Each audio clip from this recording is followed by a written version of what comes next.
Welcome to the Nerd Party.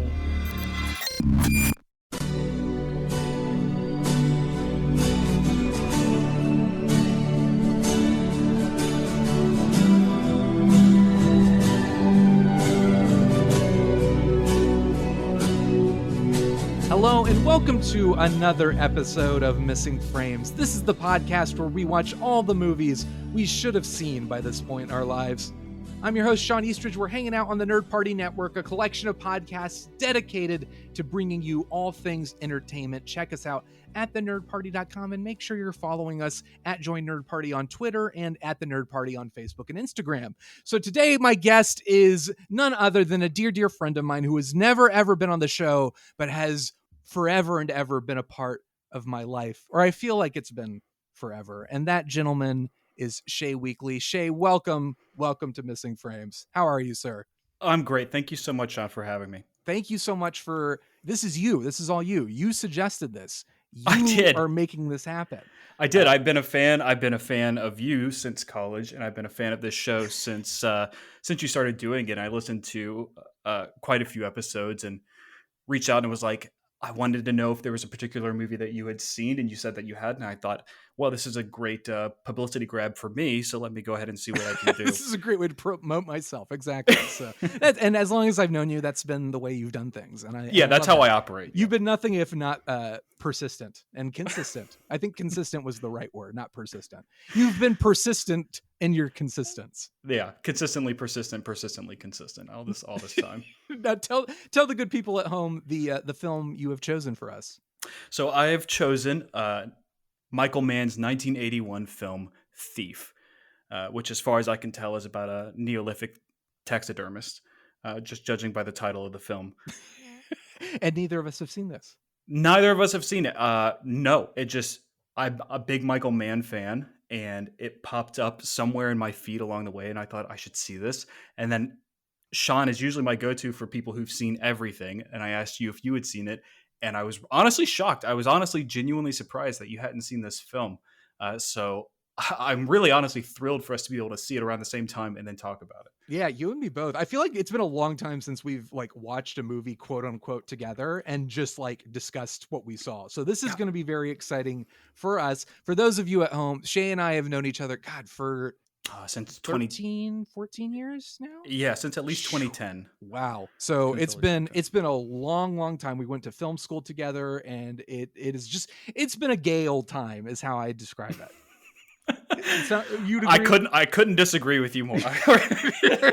But one of the things that was great is we lived together for a little while. We were roommates, and we would watch movies, and we'd talk about them, and we'd review them, and we were always going out and seeing movies together. But this is something, because we are no longer roommates, sadly, that we haven't been able to do for many a year. I feel like the last movie I saw with you was Harry Potter and the Deathly Hallows Part 2 in 2011.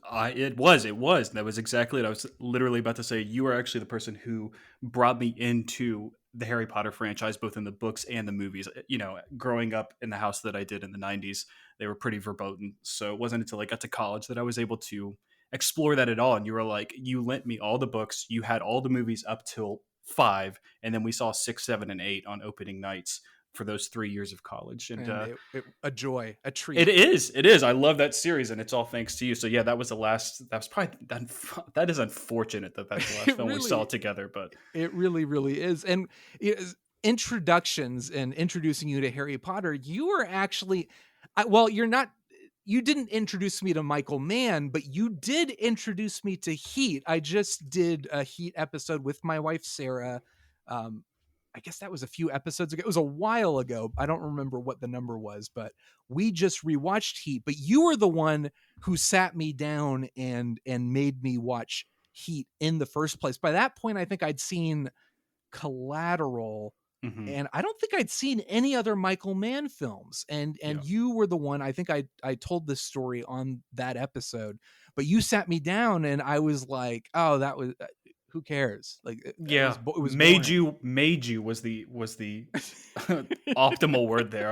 I was so excited to show you I this wanted to see it, but masterpiece. yeah. I was thrilled. I was like, I can't. Shawn is going to absolutely love this. And The Dark Knight had just come out, so it was just like, there was a lot of like, oh, Nolan was very inspired by Heat, so I was very into watching it, and then I just didn't Yeah. like it. No, it was one of those. Is a classic where I keep looking over, and I'm pretty sure like you were like yawning. You were not. It was just you were bored. You were just bored, and I didn't have the words at the time to be like, you shouldn't be. Who I are you? couldn't Why am rectify I it. talking to you? Why are we in the same room? That Right. was, I think, the day I moved out, or the next day you asked me to leave. I I think did. is what Yeah. happened. Well, It was, your stuff was on the lawn in the morning, so I think you pretty well got yeah, the you idea. didn't technically ask me. You just put the stuff out I there, and I threw got the you gist out. of it. Yeah, Yeah, but what's but and it what's was surprising at the time. But everybody has those films, right? For me, it was Shawshank Redemption. that's right. Around that point in time, yeah. Somebody was like, "You should watch this," and I watched it. And I was like, "Meh," and they were like, "How can you say that?" And I was like, "It was meh." And then you take that, then you watch it like 2 years later, and you're like, "Oh, I was an idiot." Yeah, that's That's a really exactly good what movie. it wasn't 2 years. It was over a decade later. And that was my exact reaction, was like, oh my God, I was an idiot. And one of the first things I did after Sarah and I finished watching, I think it was either right before we recorded or maybe right after, I texted you and I apologized. And I was like, I cannot believe like how deflated you must have felt, because the film is spectacular. It is Yeah, a masterpiece.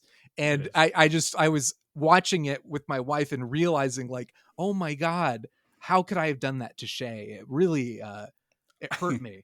And Well, it doesn't matter where anybody is in their walk as long as they accept the gospel at some point, and you that's came right. around. Exactly. So now you have So heat in your heart. yes, Heat is in my And heart. Michael right. Mann is somebody who is jumped way up on my list. Not that he was ever low on my list. It's just that I haven't seen a whole lot of Michael Mann movies. I've seen Heat, Collateral, and Last of the Mohicans, which is also one I should watch again, because that was another Mhm. one I didn't particularly love, but is Mhm. so beloved and so highly esteemed that I have a feeling in that relationship it was definitely me.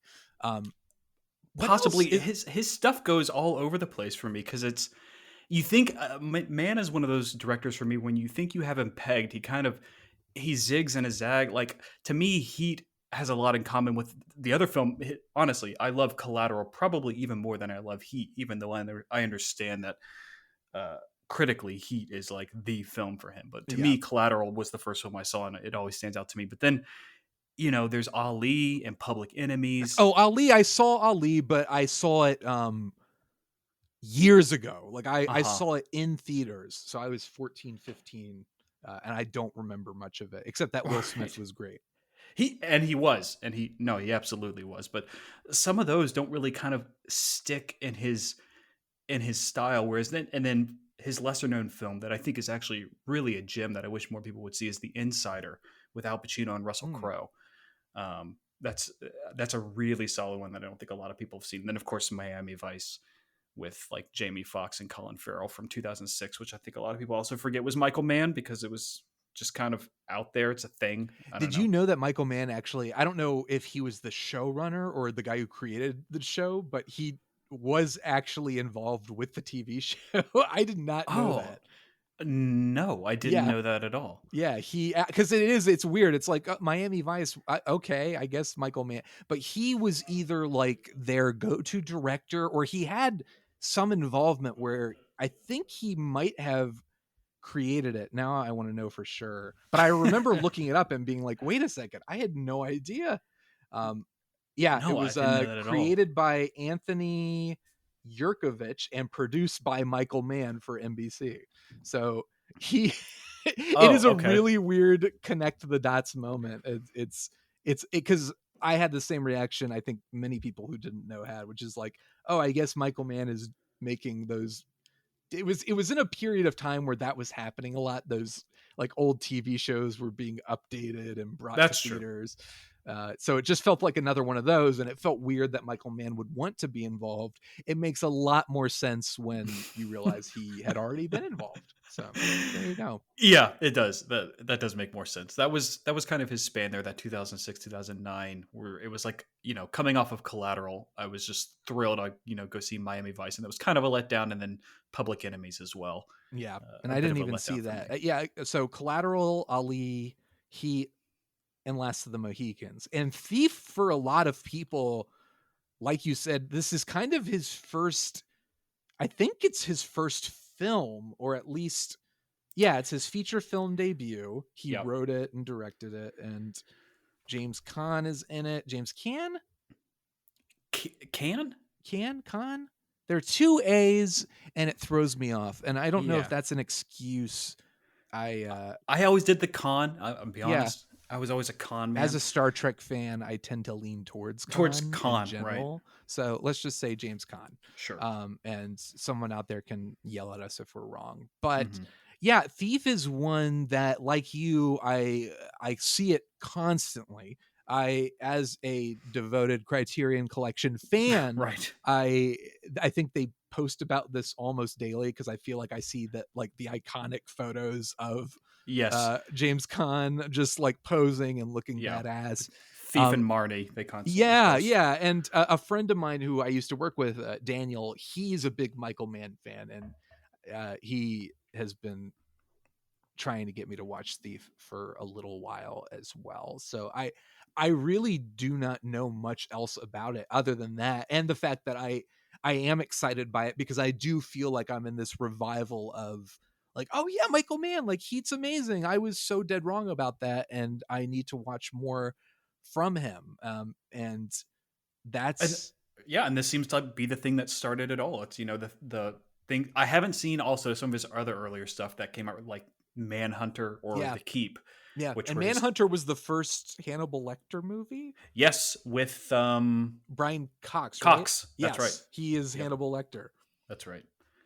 Yeah, Even and though so it's technically, that's not to say it is related to, like, Silence of the Lambs was basically like it's its own thing. So Manhunter is an adaptation of Red Dragon, which was then adapted by Brett Ratner, who everybody loves. But yeah, Manhunter I'm curious about too, but let's neither here nor there. Yeah, same. But all that to say is Thief really kicked off one of the most prestigious modern careers in directing. Michael Mann has a sterling reputation in the industry.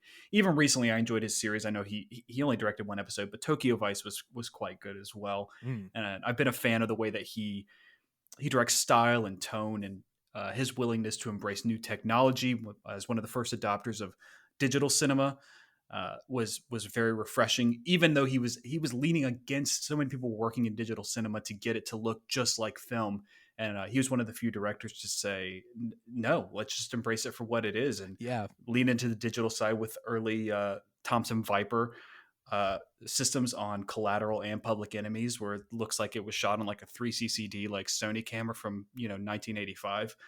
But but it's its own look. It leans into that sort of vibe, and he's kind of carried that through, and it gives you this spectacular sort of neo-noir sort of gritty nighttime realism that he can do that really other people, it's just not the it doesn't transfer the same. Even in films of his that I didn't particularly enjoy, like Miami Vice, there's nobody who captures that sort of just that nighttime drive mentality like Michael Mann. That's a great way to describe it. He really gets in the head of somebody who is driving a car in the middle of the night, just like dead exhausted. Like, I think that's what struck me rewatching. He is just how brilliant he was at conveying the inner turmoil of his characters, who, Al Pacino has his big Al Pacino moments in that movie, but De Niro is pretty low key in Heat. And yet part of it is his performance, obviously, but like, Mann's sensibility is the inner workings of these very complex human beings, like, in the world of crime, and just like conveying those moods and that sort of darkness and that murk through everything. Like, every Yeah. element is unified in a way that expresses this real complex vision. And sometimes you see this in filmmakers, like their first films, like you can say like, oh yeah, THX 1138, I can see how the guy who made that, some Right. of those ideas went into Star Wars, kind of. um Which Sometimes, you don't and say about American Graffiti. You're you like, don't wait, say this that, yeah, guy made Star Wars? yeah, I guess the hot rod idea, like, Star Wars Sure. is very much about, like, space at that time was like slow and 2001 and it looks fake. So George Lucas brought the speed to sci-fi, Sure. I guess. So you could say that. There aren't a lot of, I'm blanking. I guess David Lynch is another great example of a filmmaker who right out of the gate came in with a confident, specific vision that was just perfect from the get-go. I'm very Mhm. curious to see Mann's debut and how much he was in tune with that sensibility, or was it something he discovered throughout? Like, was it an eraser head right from the get-go where you'll feel it watching Thief, or will it feel a little less refined? Will it feel a little grungier, like Scorsese's Mean Streets, like something like Sure. that? That's what I'm most excited, I mean, amongst other things, just to watch it I'm excited for, but I am curious to see how much of his vision is here and what seeds of his vision are like obvious from this debut. Absolutely. And in the stills, even for it, neither of us have seen it. We've both not really looked into it, seen very little of it. But even in the stills, it's got that steely blue Yeah, nighttime sort of vibe. And it's got the lone central figure of Khan. And even even the name Thief, it implying that James Caan, we don't know, but inferring that James Caan is some sort of high profile thief of some sort. Uh, you can see the evolution, at least just even in the filmography, from that up through Manhunter into somehow Last of the Mohicans. I don't know. There's every once in a while there's like a strange historical left turn. He's heading yeah, on this like noir path, and all of a sudden it's like I'm gonna do Last of the Mohicans, and he's like the insider. He's like, you know what? I'm gonna do a Muhammad Ali film, and then he right. goes Collateral, Miami Vice, and he's like, you know what? I'm gonna do another one. He does Public Enemies. And He goes then for he's another like, you historical know what? film I'm not gonna do another one for a for a little long while. I time. think I'm Yeah. good. Yeah, Yeah, but take a break. yeah, I'm very curious about that. I'm very excited to see that. And again, people are fans of this film. It's a classic. It's apparently a great James Caan performance. I've really only seen him in, I guess, The Godfather and Elf. I So was gonna say, don't I know he shortchange him has now. range. I know Yeah, there's range there. Just you, curious to I've seen him in sad to admit, I've seen him in a fair amount of the TNT original series. Was it called Las Vegas? That he that was I a, don't a know. regular on with Josh Duhamel for a number of years. It was like when I worked in high school at a hotel. That was one of the few things that was always on in the lobby. And one of my jobs was I had to constantly clean the lobby. So So I would catch like 2 or 3 episodes in a row of James Caan in the syndicated show, well, you're Las the James Vegas. Caan expert now. Yeah. You've watched more hours of James Caan in Yeah. something than I think I have. Right. Me and everybody else in the nursing home. So let's try to guess what the plot of Thief is. I really don't know anything other than what I've seen in the posters, the cover of the film, and the Sure. fact that Same. Michael Mann is directing it. So we've got James Caan. He's a con man. It's already too late that I've laughed at it. I should have just let there be complete silence as that rolled across. I'll But just cut out your laughter and let yeah, that please moment just fall as flat as it should have. put in some cricket chirps there. No, yeah.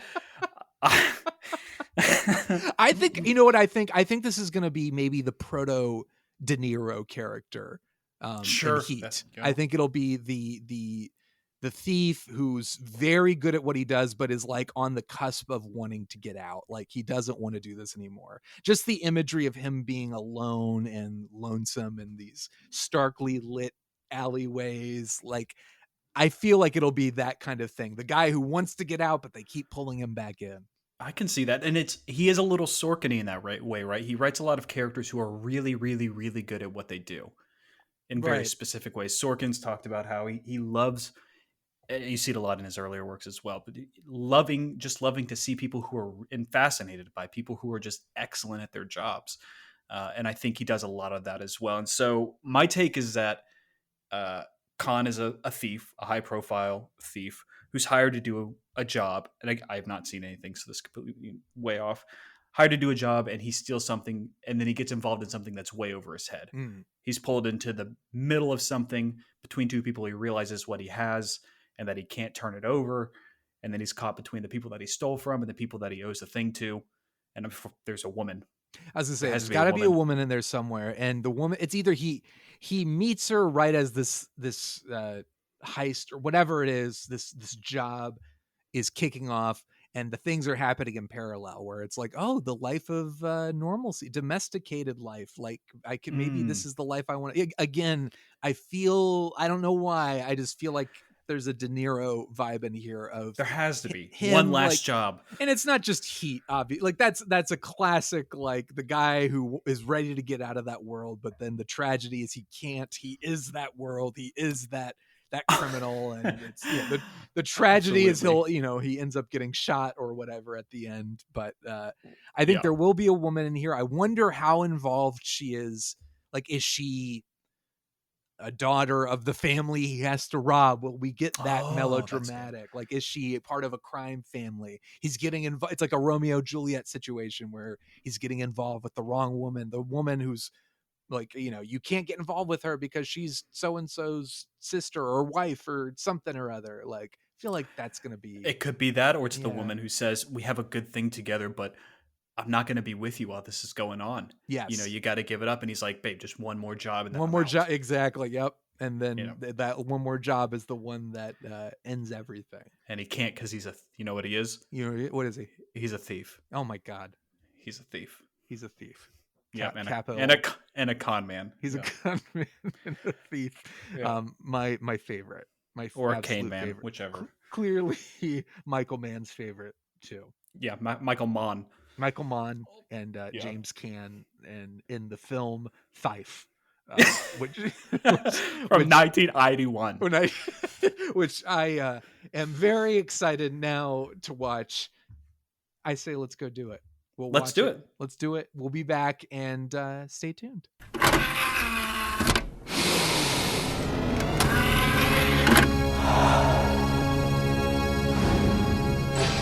Now available to own on video cassette. And we're back. Shea, how do you feel about Michael Mann's Thief? I feel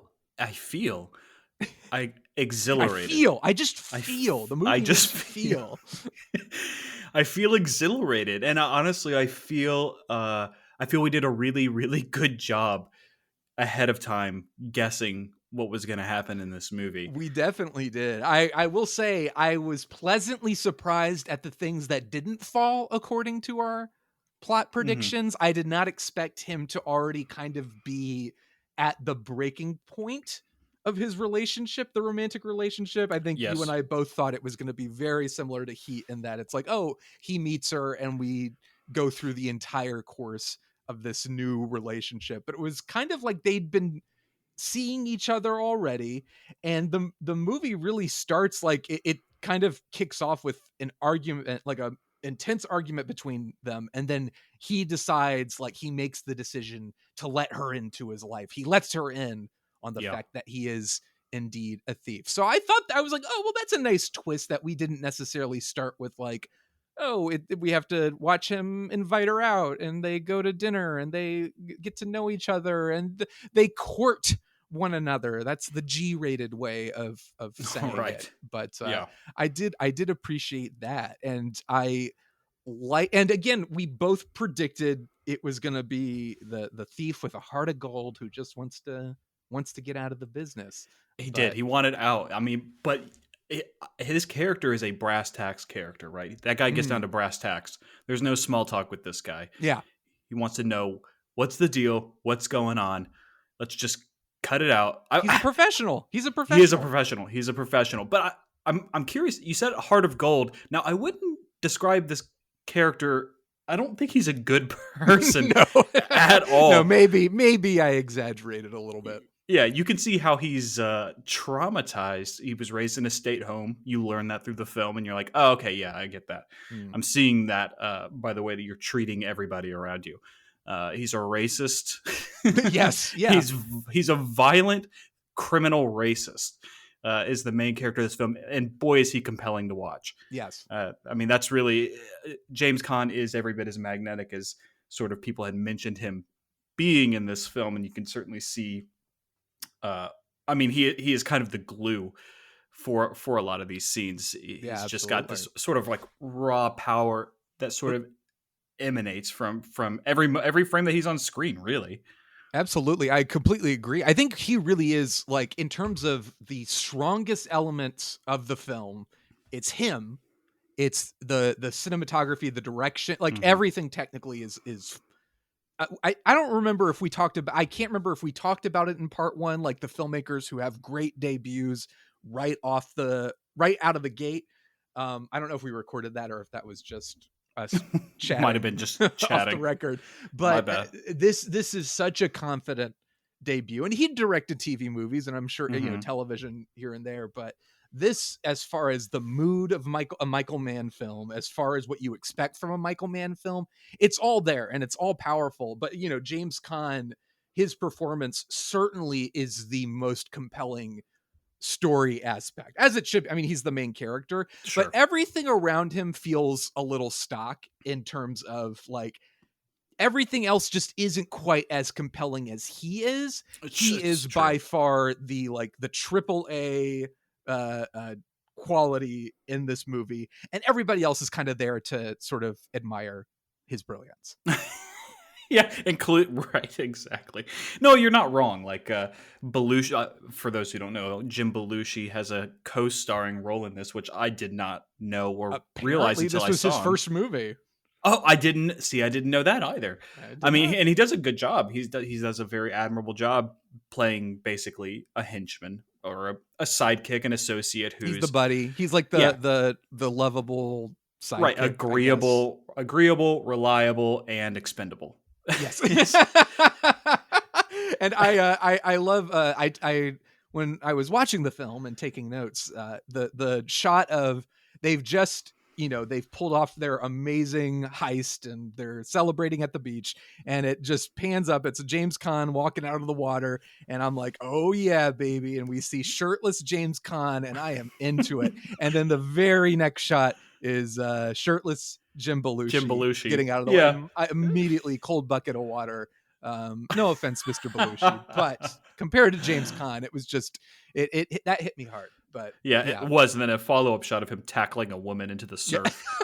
So which is like just about the most romantic thing you can do, really. Right, as a happy moment. Then an NFL linebacker just body slams a woman into the sand. I mean, I don't know how the budget for the film was relatively small, but a lot of these people are doing their own stunts. I mean, Jim Belushi, when he gets shot later, he definitely takes that spill because it happens in slow motion, and you can see him. And I imagine he was probably bragging about it to that woman later on. I imagine they shot that scene afterwards, and he was like, I did my own stunt, and she was like, I can do it. And so he full on tackled her, and she completely wipes out. Right. They didn't show her getting up, is all I'm going to say. I was going to say, somebody should check on her. What is this? It's been 30 years, 40 years? 40 years later. Yeah. Someone should check on that woman? Is she okay? Is she still like just washing up on the shore? She's drinking through a straw right now, bro. That was it. That's really all. This tangent has completely wiped my brain of anything else about this movie. But we were saying so the ensemble. Well, so I'm curious. Yes. So you thought that? So I largely agree with you. I don't know why, but for some reason I wrote down here in my notes and I need to look up the actor's name just real quick. Oh, Robert Prosky, who plays Leo, the main bad guy. I found him to be. To me, those were the two best performances. Well, let me clarify. Yeah, let me clarify. I think everyone is really good in the movie. I actually think maybe the weakest element is Tuesday Weld as the love interest. I thought she was a little wonky, But overall, like, everyone is really solid. Like even Willie Nelson, who's in this movie. He is. For Yes, some for reason. those who, if any country music fans out there, Yes. Willie Nelson is in this movie, and it's no small role, to be completely honest with you. He is given No. a significant scene, and there's stuff going on there. It's not just like he's shoehorned in. He's a thing. He's a character. He's a person. He's I can the mentor. I can He's see Frank's mentor. There's love between them. There are Yes. moments where Willie Nelson is eyeing James Caan the same way I was when he walked out of that beach water, the ocean shirtless. There was a moment where I was like, Willie Nelson was the direction you are in love. yes, right. you're in love. But it's a loving it's a familial relationship, a father-son type relationship. But it's like, it is, I want to clarify that I think everyone is really good in this movie. I think in general, the movie does a really great job of kind of not completely upending expectations, but it's things with a twist. Like we were saying, like, it's not exactly Robert De Niro in Heat. It's a little bit different. It's we get to see, Robert De Niro in Heat is basically like, by the end of that movie, well, I don't, not to spoil Heat, but what happens if you've seen Heat at the end of that movie. Right. But Robert De Niro is, in some ways, he wants to live a domesticated life the same way Frank does in Thief. But in Thief, the interesting angle is that we actually see that happening. Like the middle of the film, I wasn't expecting it to turn into like, oh, he got married to her and they're adopting a kid and all that stuff. Like I thought that was a really interesting twist, because usually that would come kind of at the end of the movie or not at all. We would see the development of the relationship. He'd be like, I'm going to give it all up for love. And then something tragic happens and he gets dragged back into the world. But that's not quite what happens here. But by the end of the film, I'd say the last 30 minutes of the film, which are, arguably the most exciting, are also kind of the most straightforward in a way. So everyone kind of then turns back into the most stock version of their characters. And it's not, I guess I am kind of knocking the movie, but I don't mean it as like a criticism that's like, this just ruins everything. But it was something that I felt a kind of like, oh, well, I guess at the end it's the bad guy. Like the guy who took him under his wing just turns out to be really evil. And he's like, I'm going to kill your wife. I'm going to kill your son. I own your son. I adopted him for you. Like, it was just a lot of like, oh boy. And they killed Jim Belushi. And I was like, you didn't have to go and do that. Like, I know like the shirtless scene was a little much, but you didn't have to kill him. But I know you're a criminal underlord, but still.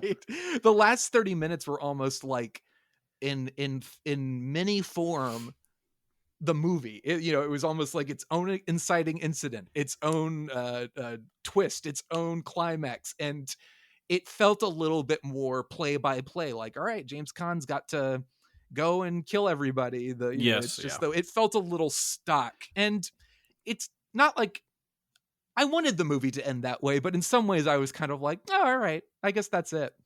Yeah. No, absolutely. And so from a story perspective, I agree. I think the first act had the most sort of refreshing material in it. And then, I mean, really was kind of on sliding rails through the second and third act, where you can kind of see where it's going. And the interesting magnetic parts of it really are Caan, his character, and then Mann and his already, what I would call, extremely confident command of the camera. Yes. Confident command of what he wanted the soundscapes to be, confident command of what he wanted the pacing and the editing of the film to be.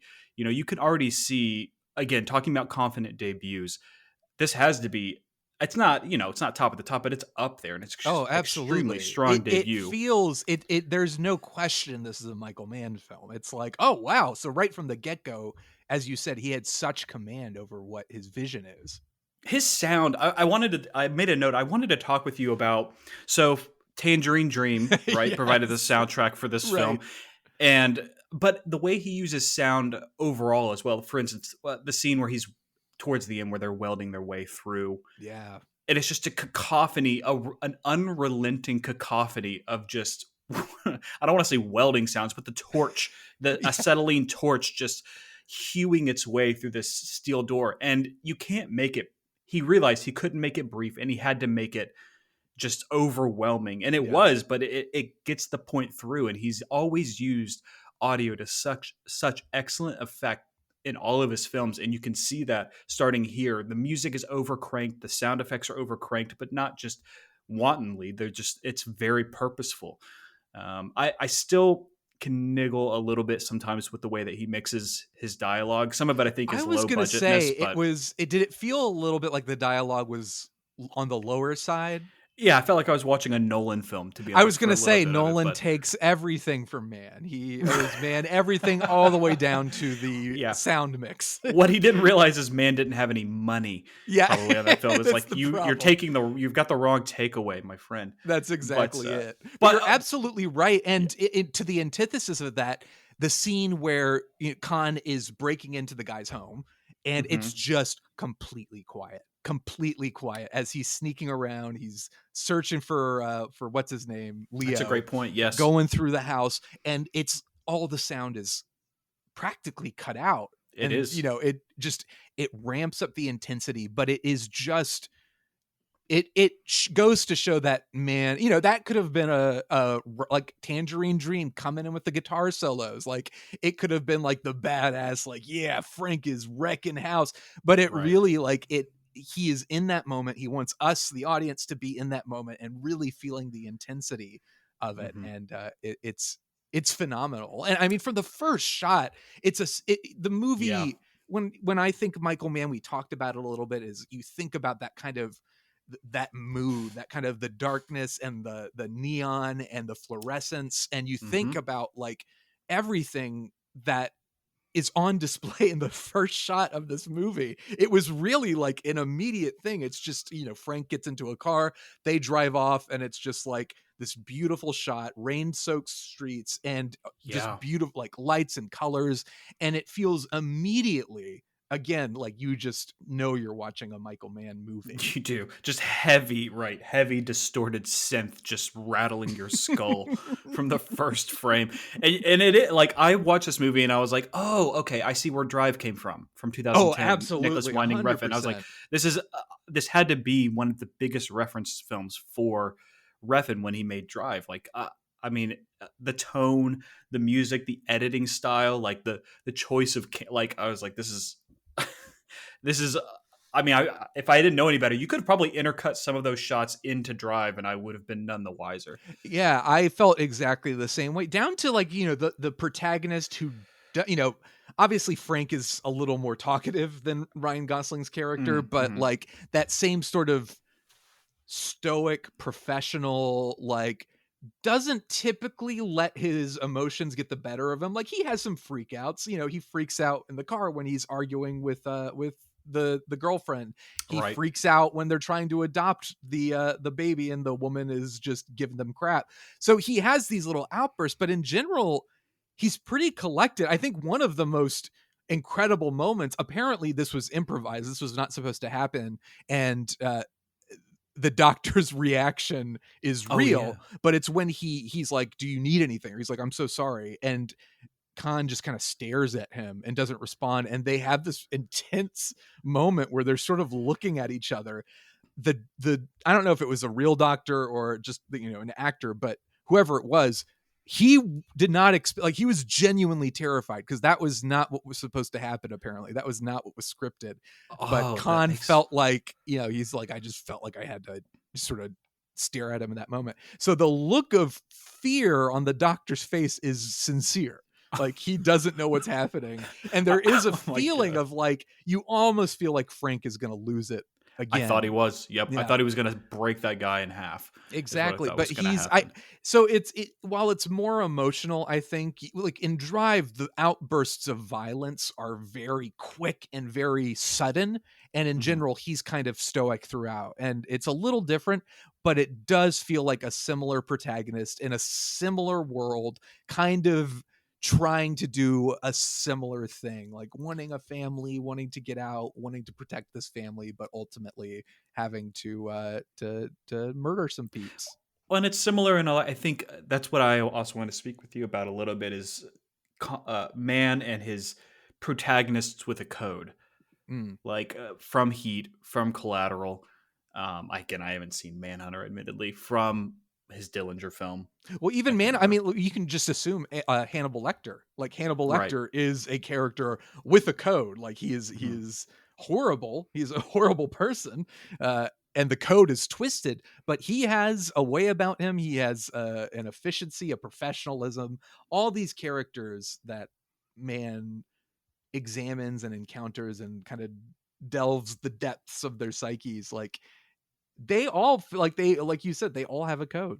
They do. And Khan, I think one of the more as those characters went along, I think outside of Lecter, let's just throw that one out. I was going to say they become more palatable Right, because and man didn't like he didn't create Lecter, to be fair.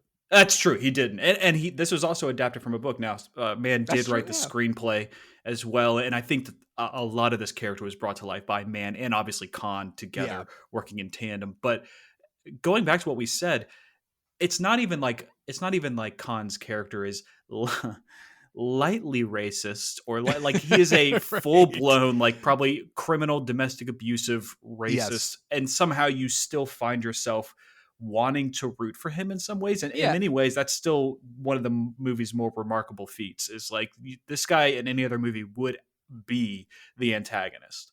Agreed, yeah, and I think part of it is because we're spending so much time with him and we've seen him in enough situations. We know he has a rough background, that he wants something better for his life, and his aims in life are to have a family and to Hmm. get out of this business, and these are noble goals, even if he is not a noble person, but his intentions are pure. And it's almost like you're like, okay, I understand you, Frank, and I want you to gain that life, and you're almost willing to be like, all right, let's maybe let's leave the adoption office, let's get out of there. Like you just Right. kind of, Yep. not like you don't forgive him, but you're willing to kind of give him a pass because you understand the frustration and the anger, and his frustration in that moment comes from the fact where it's like, what am I supposed to do? Like, I'm not doing anything wrong by wanting to take care of a kid, am I? But like his Yeah. reaction is completely overblown. It's true. He's doing the best with the tools that he has on hand in that moment, um, emotionally speaking. Because you're right. His moments of outburst are almost always isolated to his personal life. Like he's faced with far greater obstacles in his professional career, so to speak. But he's calm, collected, knowledgeable. He's the professional, right? That stuff Yeah. doesn't phase him at all, ever. But yeah, in his personal life, my guy's just a wreck. In But terms of he is noble at the end in the sense that he sends her and his son away with money. He just sort of it's like he settles with himself in the sense that it's like there's no coming back from this. yeah, He's like, I now realize it. I think he goes into it thinking there's a good, and obviously we want the audience to think this too, so there's some level of suspense, but he goes into it kind of like, this is the end for Mhm. me. Which I thought he might pass. But you made a really excellent point earlier in saying that the end of the film could have been the inciting incident for another film, and you're absolutely right because he walks away. Right, he walks Yeah. away with his life, but not much more. He's Yeah, lost yeah. literally everything else, mostly some at his own hand, but understandably knowing that there was no way he could have preserved that given what he was going to go and do. But he does walk away with his life. Yeah, and I think one of the big issues I have with the movie, and it's tough because I feel mixed about this. I don't want him to die. I like the character, and that's the point Mhm. of the movie. You don't want him to die. But there was something, it felt a little too easy. There's a really great threat set up with Jim Belushi. Yeah, they kill Jim Belushi, and then Yeah. they are like, here, dump him in acid. The big Yeah. head honcho is like, I own you, I own your family. It's like a legitimate threat, and you're like, oh my god, how's he gonna get out of this? And then he's like, I'll just get a gun and kill Two everybody. people, basically. Yeah, he goes, and it just feels a little too easy. He walks right in, he beats up the one guy, then shoots the other guy, and it's intense. Like, it's well shot, great suspenseful filmmaking, but it just feels a little too easy. He walks outside and these other guys are like, we're coming to get you, and he gets shot in the shoulder, but he has a bulletproof vest on, and I'm thinking, wait a second, why don't any of these professional bodyguards also have body armor on? Yeah, and This is ridiculous. and when he was getting threatened, there were like 6 dudes standing over him. I'm like, where'd those guys go? Yes, Like, so that's what I felt like. It for him to walk away, for that to be the big finale. It's exciting and it's suspenseful, but when he gets away, it just felt a little like, that's it. Like that didn't feel so difficult considering the level of threat. And he goes and blows up everything, and he's efficient and he's cool and collected and he does the job, and that's his character. But I almost wanted that to be a bit more like his final stand. Like it felt a little too easy for him to get out of there and to be the only one intelligent enough to, like, he literally shoots everybody else in the chest, and they all like it's. He gets winged once, right, by a shotgun from like 15 yards away. And it's not even like he's like, body armor. Like, it just felt a little too like, I thought that was easy. I thought the police were going to show back up again, to be honest with you. Yeah. Right at that moment, I thought they were going to try and conduct a raid on Leo's place at the same time that he was trying to like exact his revenge, you know? I was trying to like portend the future a touch, and that never really came back either. So I definitely think the screenplay sort of fell down a little bit right there. Yeah. In the third act. I definitely we knew would agree. we had to get to that ending. It's an ending that does make sense, but I think for a film that was doing a really good job of kind of tweaking the formula, and it's sort of what you expect, but not quite, for it to kind of end up with a climax that's like, and then he just goes and shoots everybody without really much hassle, felt a little underwhelming for me. It's true. Not enough to ruin the movie, of course, but it just was like, it would have been, for a movie this dramatic and intense and relatively grounded, to go that route felt a little too like Schwarzenegger or Stallone in a big action movie. That's true. No, that's a really good. No, I think it's a really good point. And it's almost, you could see Mann's realistic style creeping its way in, and then it just never fully pays itself off. Because like you pointed out already when we were talking about sound, the way that he's moving around the house, the way that he goes after people, it feels very grounded. And then it's just like, but wouldn't like, I get that this guy's supposed to kind of be like a white collar sort of crime lord, so to speak, right? Living in the suburbs. But at the same time, I mean, the only guy watching him was like an accountant with a rapist mustache. Yes. Like, that's it. Like, it was just one dude in there who was, had his belt unbuckled and was getting a glass of milk. Yes. Like, that was literally how it went down. Like, they literally are sitting across from each other, like, just the two of them. And I know they are like part of, it's like their pride is their downfall. Like, they're like, we own you, Frank. Even though they've seen what Frank is capable of, and, Frank would like storms into the guy's office, the assistant's office, and like proves himself, and that's what gets him on this guy's radar in the first place. And then for the movie to end, like you said, no bodyguards in this house. They just made a huge threat against this demonstrably dangerous person.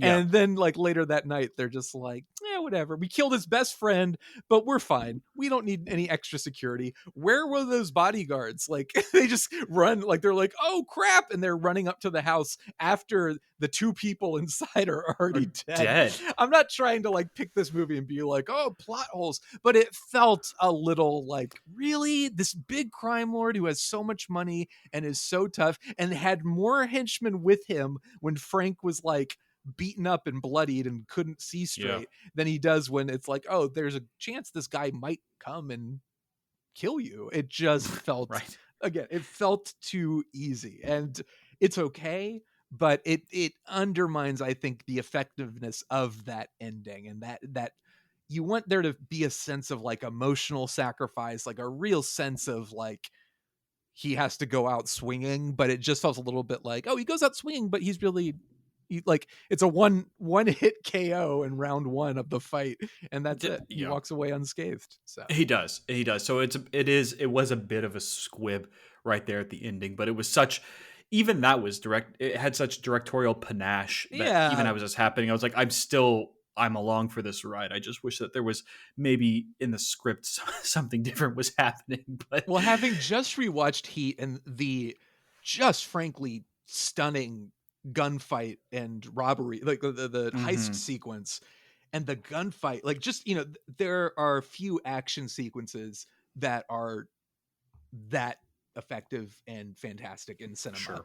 And so to watch this kind of like mini sort of like, all right, we got a few $1,000,000. What can we do with that? Like, that was fun to watch, just to see with the resources he had, how he would stage something like that with something a little bit more limited than with Heat, obviously a much more expansive setting, a much more expansive story, and more money. But it is cool to kind of see these little things on display, and even like the conversational stuff, like the scene when they're uh, at that diner and he's kind of Mm-hmm. pitching Jesse on like, here's what my life is, here's what I want out of life, here's what I want you to be for me, I want us to be together. it, I love I love that, and I love that you see that continue throughout his career. These kind of like humanizing these criminals who could be very one note, but giving them layers. And I know James Caan said that's probably his monologue in that scene is the moment in his career he's the most proud of. Deservedly so. I mean, and that's really saying something, because within that, even just within that movie alone, he had so many moments where he had to be doing so he was doing so much heavy lifting in this movie. Yeah, Because again, like you said, to be fair, I mean, his co-star there wasn't giving him a ton to work with. He's just yeah, really he's doing it himself. Like she's giving him enough, but I mean, the places he went there, I wasn't expecting. The places he went in his first jail cell conversation with Willie Nelson as well. I mean, that really yeah. set the tone for me. Additionally, and I think it's time to give Mann more credit for, I think, I was just glancing at his writing credits too. The fact that we talk about his strength directorially, but he's written most of the films that he's also directed. Yeah. His knack for putting together a taut scene through dialogue and character, not just with style. So many directors get dinged for just being concerned with the camera or being overly concerned with action sequences. This is a guy who can construct all of the action sequences in Heat and Collateral, Last of the Mohicans. He can do boxing from In Ali. And then he can also still put together a really tight, simple cross coverage dialogue scene in a diner, which he clearly loves to do because this film was filled with them. The amount of Yeah, times yeah. people sat down in booths across from each other to have a I just love, conversation. but I also love like the city is so prominent in obviously in this and Heat and Collateral, like those films that are obsessed with these worlds Mhm. of crime where these people are moving through these very distinct settings, very identifiable settings, and he just loves the landscapes. But I love the way that he and cinematographer Donald Thorne, who really didn't do, I mean, he did a lot, but nothing quite on Sure. this caliber afterwards. But like, even the diner scene, you can see just the backdrop of the highway behind them, and the lights and the lighting and the blue. It just feels so striking and effective. But you're Absolutely. absolutely right. Like, Mann imbues one of his great strengths and his best works is just imbuing these almost like cliche quote unquote characters with real humanity, so that even with Heat, where it's like the cop with the robber across from each other at the table, it's not like a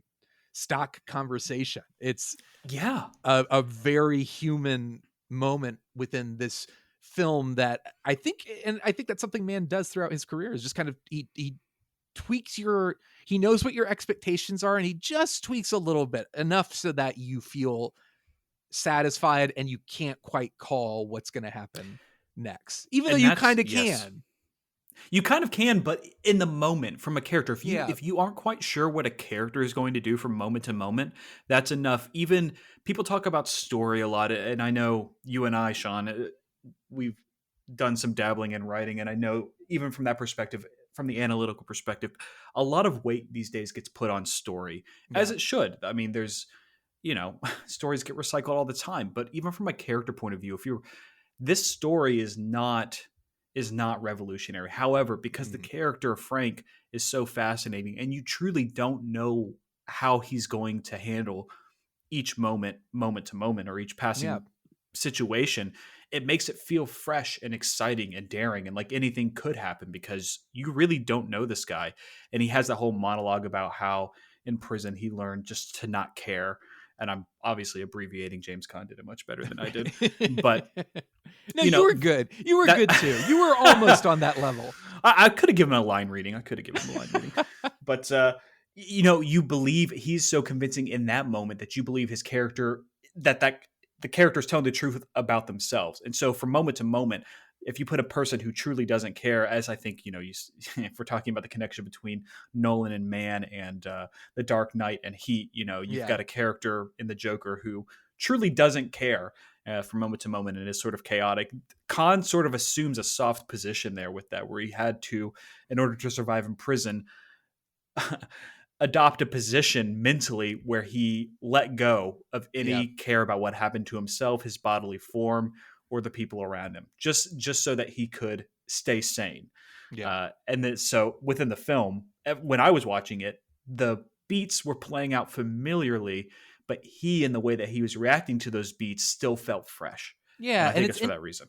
Yeah, and it's interesting, and a lot of it I think has to do with Caan's performance, but it's interesting how methodically, like, he's very technical about the way he approaches not only his work, but even his love life. Like, he's like, this is what my plan is, this is where you fit into it, and she's like, I can't have kids. He's like, that's okay, we can adopt, like, I've planned it all out, this is the house we're gonna live in. Like, he's not cold, but he's methodical, and he's a man who needs a plan. That's his job. But also, like, he hasn't quite broken free of the constraints of being that person.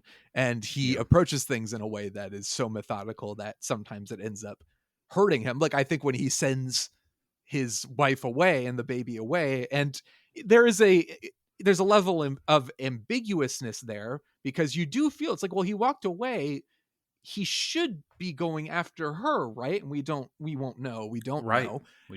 But there is this sense of, like, it's like, well, this is what has to happen because you're not safe, I'm not safe, this is the life I live, so that's the end of this, and you need to leave now, and our life is over. And part of it is like, is he putting on a show for her? Is he just trying to get her out? But then there's the other part is like, well, no, he's very calculated in the way he thinks. And he probably is like, it's a waste of time for me to talk to you. Get out of my house. Like, we're done. He's got that sort of like, I say, get out of here now. Sort of, sort of like, scene, right? Yeah, exactly. Which is, it could have been really melodramatic and silly, and kind of on the page it is, but the way he plays it is very sincere and honest, and a great actor finds the truth within every situation, and that's what makes this so great and makes his performance so great. It's true. His co-star did a good job there too, because I expected her to really go into the waterworks, or like you said, but she honestly, that was probably her best scene. She takes it in stride, remembering her whole backstory, where she understands the criminal life, she understands what the risks were up front, and so I believe her sort of reaction to him in that moment, where it's troubling, but not just like, what'll I do without you? Right. Like, she kind honestly, of is like, all right. If it was a Scorsese film, she probably would have just fell to pieces. Yeah, that's true. That's a very good point. If this was Scorsese, she would have been screaming and crying and, tears, like, and he would have been shaking her and like pulling her clothes and throwing it into a suitcase. It's a really good point, because I think Mann kind of, it's not a major criticism, but I think, in films like this, or in Heat, like the female character, the romantic interest, I think some critics of his kind of knock the way he approaches the romances, and the female characters are very much in service of the male characters. But they do, like, maybe if they don't have their own agency, they don't feel, like you said, like they're not, oh, whatever, like, I can't live without you. Like, they feel independent. They feel like they are strong enough to go out on their own and survive, and not, while they're there in a storytelling function to serve the main character and to be the romantic interest of the main character.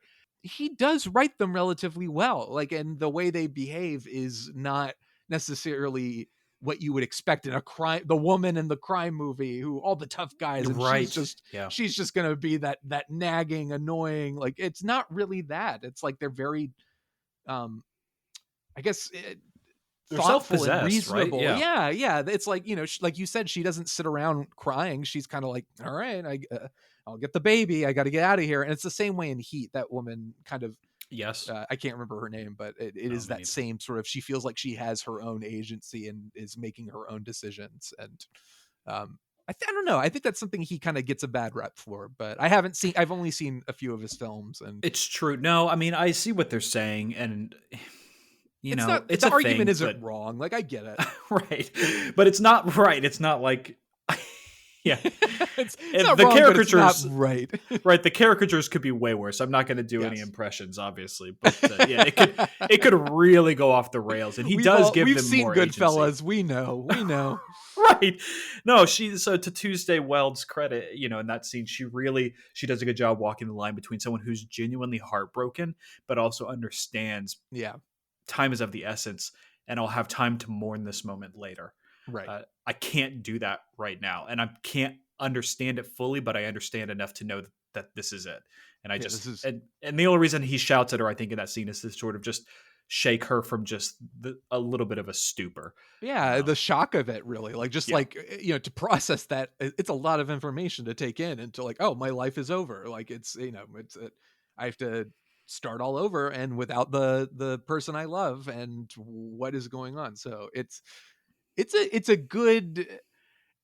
a decent performance that, when it really needs to hit the mark, does. So I will give her credit for that. Yeah, but you're not wrong on the other counts. No, that one scene for her is what stood out to me. I thought she probably could have done a little bit more in the diner scene at the beginning. Yeah. But I mean, Caan is such a force of nature there that, understandably, maybe she played it back. Maybe she purposely played it back even further. Yeah, it's true. So who knows? Because I mean, he was just so strong in that scene, and maybe she was just being a good scene partner. And I certainly, as a viewer, didn't mind. He was so magnetic, and as any listeners can tell, I mean, in my opinion, it's worth watching alone just for Caan's performance, regardless of the other elements, which I think some of which are also outstanding. Yeah, and Caan himself, like, in addition to that monologue being his favorite, he has said, aside from The Godfather, this is his favorite performance that he's done. And I know there's an argument for Elf. I know we were gonna cheese on it a little bit, but like I watch it every year, and it's like, he's great. He's great in that movie. He is great in that movie. That's he does another. Exactly what he's supposed it's to do. funny. It's funny. I was, obviously I was joking, but that's another character that could have been very stock and very unlikable. And Caan is such an incredible actor in a movie that, like, no offense to Elf, but I don't know. I don't want to say it's beneath him. It's a sweet movie, but like he gives he's completely committed. It's not Al Pacino dancing to Dunkachino in whatever that Jack and Jill or whatever the hell that Adam Sandler movie is. Yeah. But it's not that where you're like, oh my God, this is terrible, and you're just walking in for a paycheck. Like, Caan, he lends some emotional depth and nuance to that character. And Elf, he is just amazing. He's a fantastic. Well, he is. No, absolutely. Right. He brings it harder than he really probably even needed to. Yeah. We lost a great actor last year, and he brought it wherever he needed to bring it.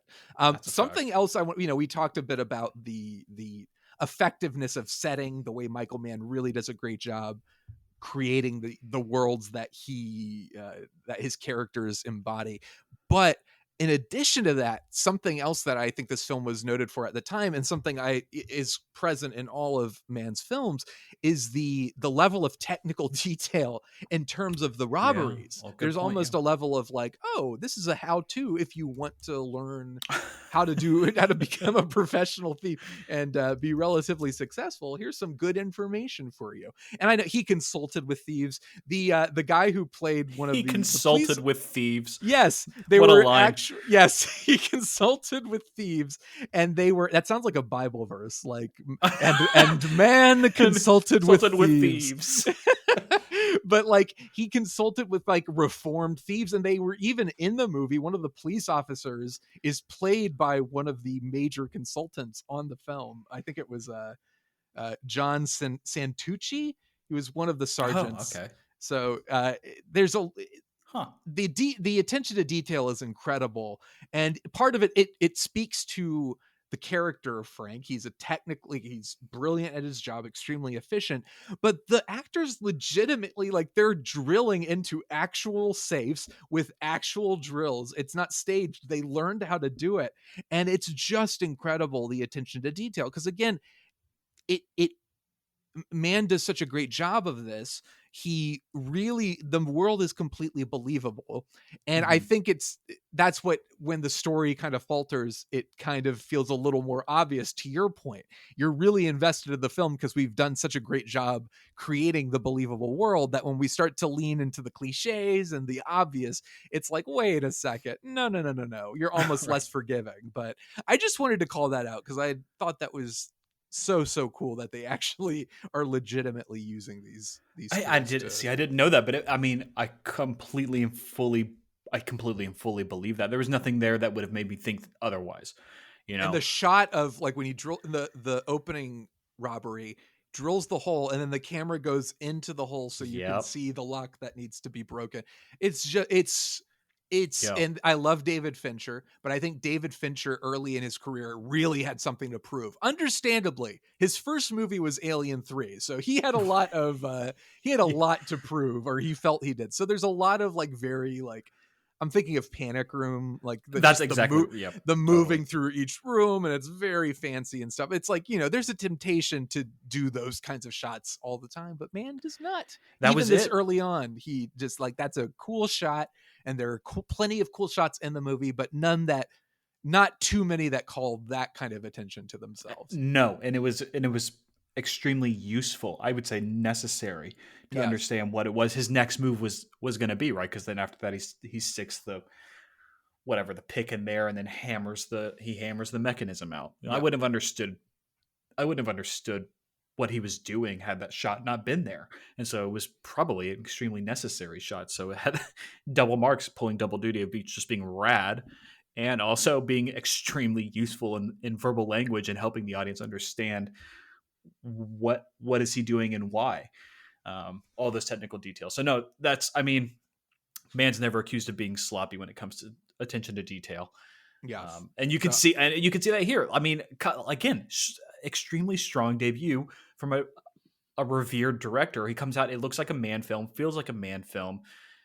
And I think it is a Mann film. It's a Mann film, Mann's film, a Caan film, a Caan film. Exactly. No, it's for anybody on the fence about it who's somehow managed to make it this far into this conversation. Yeah, it's definitely spoil the entire film. Yeah. And for those of you who've already watched it and just wanted to validate your feelings about it, hopefully you've agreed with that. Yeah, exactly. It's really good. It's absolutely, it was, and I'm thrilled to have seen it. I am such a big Michael Mann film. I even watched they always advertise these things like his new series on HBO, Tokyo Vice. I watched that, and it's, of course, he like executive produces and then directs the pilot. And it's like Michael Mann's new series, and it's like, yeah, okay. But it's like, Tokyo Vice was good, and his episode he directed was good. And again, he was doing crazy things with sound in that they don't do through the rest of the series because it's not standard. I think that's underrated. I think people don't talk about enough about what Michael Mann does with audio in his films. I agree. I think that his action sequences, I think that his tone, the night stuff, I think that gets a lot of attention. I think audio, I think more people should pay attention to that. I think we could probably learn more. And his evolution too from a camera style, a lot of this stuff is long lens, static, and then he's over time his cameras got smaller, lighter. The way he moves the camera is different now as well. And it's not a problem. The use of artificial light that doesn't feel like it feels like legitimate street light. Like it feels like it's natural lighting, and it's not. But the way he and whatever DP he's working with shape the light and the look of those moments, it just feels like the rain-drenched streets of New York, LA, wherever it is. He just does such a great job of creating that feeling, that just kind of, it's not like grimy. it's not quite grimy. It's like, Mhm. it's beautiful. Like Blade Runner is beautiful. It's that kind of world, that kind of feeling in this kind of just sort like, I don't know. I just love the way it looks. And Thief, it's so clear that he understood what he wanted from the get-go, and that is really awesome because I feel like it's not easy to have that visually confident of a film right out Oh, the bat. so true. No, that's really no, that's it. That's and I think you mentioned Fincher a minute ago. I mean, that also kind of strikes me in the same way. Like the ability to communicate and execute a vision that bold and that consistent from the get go. I mean, that alone would herald, a strong authorial voice. Yeah. Yeah, and I was just looking it up. Well, I guess that's not entirely fair. I mean, he works with a number of different DPs Mm. over time. A lot of French ones, or not French ones, excuse me, Italian Dante Spinotti for Heat and Mhm. Dion Beebe for like Collateral. And you mentioned a different. I didn't even know who the DP was for this film. And Yeah. camera and lighting is kind of one of my passions. But it doesn't matter who. It doesn't matter who. Like Yeah. he still gets the same look to the same effect. And Fincher is the same way. He had a consistent DP for the middle of his career, but since then he's kind of gone with whomever, and it's still like absolutely killer stuff.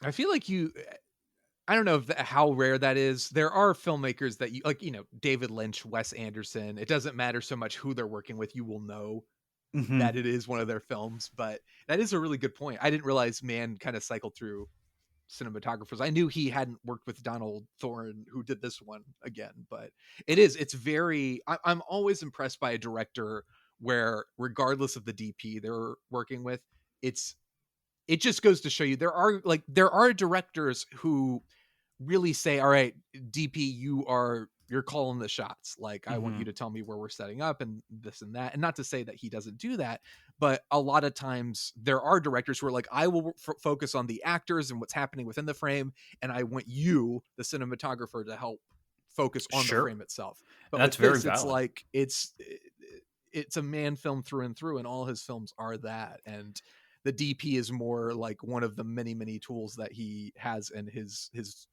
bag to help him achieve that vision, which is Yeah. like, the way I'm saying it, it's like, well, yeah, no duh, that's what the cinematographer's job is. But do you get what I'm saying? Like, it's like, Yes. Yeah. sometimes it feels like with a director you can tell it's a different cinematographer, but in this case it's like, with Mann's career, he has a consistent look throughout all his movies regardless of who he's working with. And all the DPs, to be fair, are pretty set. Like he's worked with Yeah. Spinotti twice. He's worked with Beebe twice.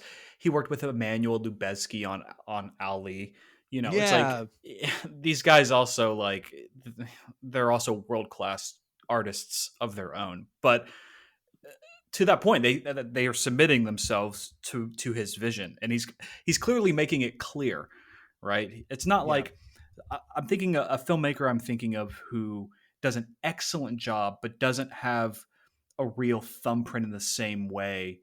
Ron Howard, who's also worked Yeah. with a ton of different DPs, but a lot of their tone and image, who I that's a conversation for another time, but I don't think Ron Howard gets enough credit for how versatile he is as a director over the course of his Yeah, career. definitely. But because, people like Fincher and so on forth get a lot of attention and they have their style where it's like, I think there's validity to doing something in whatever style the story requires, which Yeah, you could Cindy never Cindy pin him down. Lumet was, I think, a lot like that too. Like, he really emphasized the idea of a director's style was BS. Like, he's like, your style is to serve the story you're telling.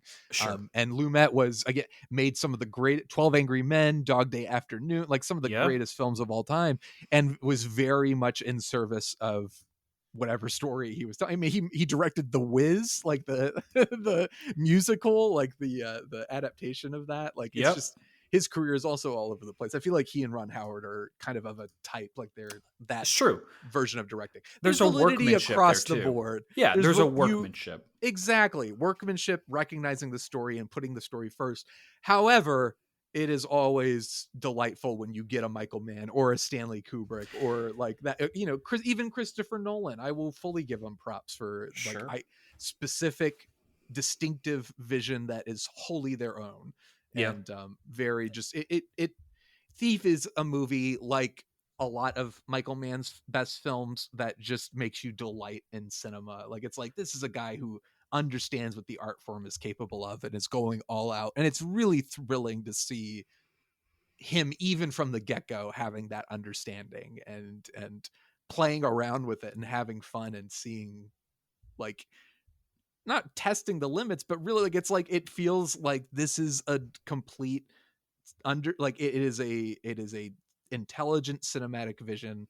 It is well told cinematically, and it falters in the actual script, and it's okay because cinematically it's still working. It holds Agreed. up the rest of the weaknesses. Absolutely. Some other just random things. I'm going to go through my notes. Something I loved was that the guy. So Frank goes to see this guy who's like the guy who builds the tools for him to do his job, and Yep. that guy calls him Sonny. Part of me wonders if that was intentional. If Michael Mann said, you have to call him Sonny because that's the character he is in The Godfather. So I had a moment where it was like, he's like, Sonny, look here. And I was like, hey, Sonny. So just want to point that out.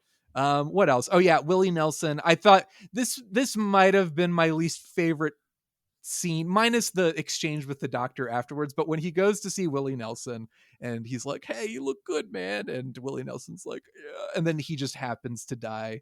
It's like, you couldn't have picked a worse time, really. Willie Nelson, Frank and his wife came to see you, and you're like, and oh no, you have to get out of the room. It just felt that tipped a little bit too much into like melodrama, like the doctor's trying to get him out of the room and all that stuff.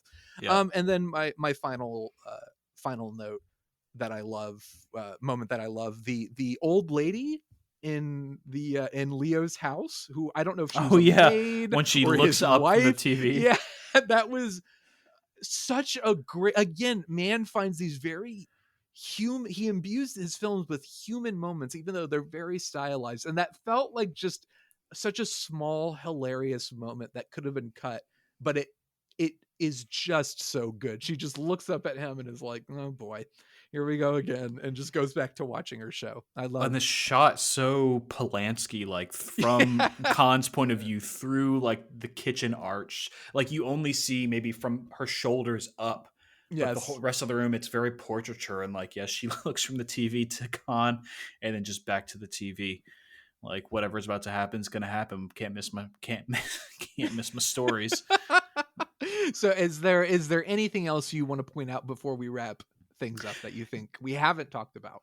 So we harked on sound overall, and I just wanted to point out the one thing that I took a note on that I didn't mention. It kind of goes hand in hand. We talked about Tangerine Dream. We've talked a little bit about music, but music as a whole in his films. And so like the fact that also he hung around with that funk band when he's supposed to go on the date with the woman. He that didn't have to be a thing at all. Nothing really gained from it narratively, character wise, for any of that. It's just a deeper sense of the place and time that you're in. And he hangs around with that funk band as they play, and they're recorded extraordinarily well. They sound amazing. And he does the same thing in Collateral later, right? With the jazz musicians. There's so, well, Mann, and it's something that Nolan specifically referenced when he was making The Dark Knight, but Mann has a way of just, like you said, it's not about storytelling. It's about creating the world and world building. And Mann, and because these are the movies I've seen most recently, I saw Collateral once years ago, like when we were in college. So like 15 or so years ago Mann just does such a great job of creating these stunning these are not Hollywood sets. They are not like it feels, I mean, it's all on location obviously, but he really, really takes the time to build up the world with just random asides like that, like going into that bar and listening to that band and having the band kind of serve as the soundtrack to the movie for a little bit. And you just feel like there's this living, breathing world beneath the surface of everything that's happening. And Mann is just so good at that. And it's a complete change up too, because like we said, Tangerine, you got like heavy synth and like guitar, like wailing 80s guitar solos, and then all of a sudden you've got like this just really precise rhythmic, like the bass line, and that like funk band was just going absolutely bananas. Like it was awesome. Like, and it just, I don't know why that just stood out to me so strongly. Again, mixing in aurally, we don't live in, it's not a purely visual medium. I'm going to harp on it because I don't think people I don't think people respect good sound design Yeah. enough. And so Oh, totally. I will always be the person who over talks about it, but it's just like, yeah. He's got the steel blues and the vibes at night. Well, part of the half of the vibes at night that give you that feeling are because he knows exactly what he's doing with audio at that moment. Not just because he's got a cool guy in an old car driving on wet pavement at nighttime. Like, it's because he also understands exactly aurally what you need to be hearing to feel that. If it was silent, it would not be the same. Or if it was a different soundtrack, it wouldn't be the same. But Yeah. he always knows what he's doing with his audio. And at that point in time too, he made the absolute right decision. And so going forward, like I'm curious, there wasn't any of that in Tokyo Vice that I saw, but I'm hoping for return. His last real big screen, I didn't see Black Hat, admittedly. Yeah. I saw Public Enemies, and it's admittedly, since Collateral, it's not been great for me with him. However, you just, even seeing his pilot from Tokyo Vice, it's not like he's gone off it or anything like that. I really still am holding hope that I can go see a Michael Mann film on the big screen where he could flex some of those muscles again here in the near future. I would love that. And I feel like we're living in obviously Christopher Nolan is one of the he's one of the main proteges we can think of one of the guys who really is following in those footsteps. But with directors like Spielberg and Scorsese still, like at his age, Mann is 80 now, I think. And God. Scorsese is what, 80 something, Spielberg's late 70s. Yeah. So it's just like, tired. They're probably tired. Right. The Spielberg just released The Fabelmans, and Scorsese is what Killers of Flower Moon is going to come out, and he just did The Irishman, and it just feels like Mann is due for his big magnum opus. He's already, I mean, not that he hasn't already done that, but it would be nice to see a late career triumph from him, because I think he's got at least one more good one. And I mean, I will see it. It's shot in IMAX. Like, I feel like go for it, go all out. I mean, no, he absolutely could. No, he could absolutely. I fully believe that he could absolutely do it. No, there's no doubt in my mind. And all those masters, it's just to the point where it's like, no matter what they come out with this point, I'm going to the theater to see it, so that way I can tell my kids and their kids, you got to see these guys' films in theaters. Yeah, you don't just see it after the fact in your home. Like, I want him to make one more. I hope he's got one more in him. But even if he doesn't, he's left behind just an absolute compendium of just master classes in directing. It's been a long time since I've seen less of the Mohicans, but I know it's talked about. And one, for anybody interested in, including yourself, Shawn, that I don't think it's talked about enough, I think we mentioned it in the run up to this episode, but The Insider, I think, is an excellent film.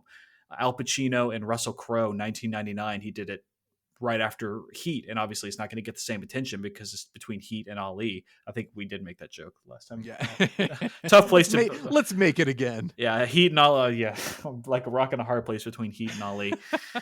But The Insider is an excellent film as well, and I think it's definitely one of his underrated, not often talked about pieces. I think people would really enjoy watching that film. So yeah, he's got range. I want to go back and watch that. Obviously, I haven't seen it. I would love to rewatch Collateral, because I remember thinking it was fantastic, and especially now that, like, having rewatched Heat and really enjoying it, and watching Thief, it would be great to just go and watch some more Michael Mann movies. And I want to go back and rewatch Last of the Mohicans, because I know people love that so much, and I'm curious to see if it.